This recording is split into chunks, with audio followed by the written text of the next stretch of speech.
मुस्लिम देशों का खलीफा बनने का सपना देख रहे तुर्की के राष्ट्रपति रेसेप तैयप एर्दोगन लगातार अपने पड़ोसी देश ग्रीस को डराने में जुटे हुए हैं।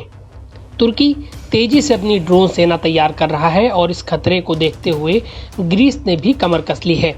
नाटो देश ग्रीस तुर्की के खिलाफ अपने डिफेंस को मजबूत करने के लिए इजरायल से 2 अरब यूरो में आयरन डोम जैसा सिस्टम खरीदने जा रहा है।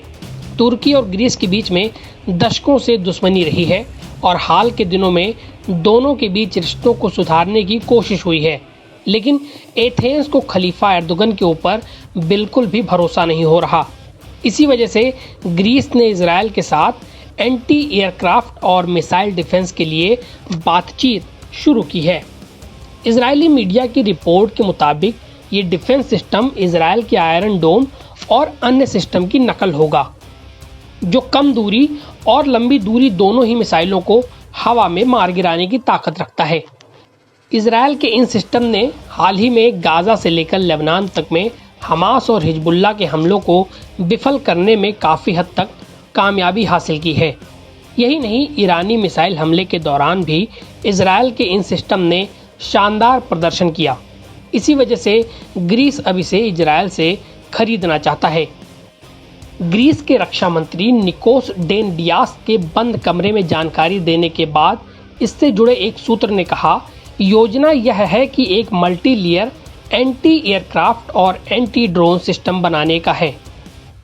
हम इजरायल के साथ इसको लेकर चर्चा कर रहे हैं। ग्रीस के एक अन्य अधिकारी ने भी इस डील की पुष्टि की है और कहा कि ग्रीस को अपने रक्षा बलों को आधुनिक बनाने के लिए हर साल 2035 तक 12.8 अरब यूरो खर्च करना होगा।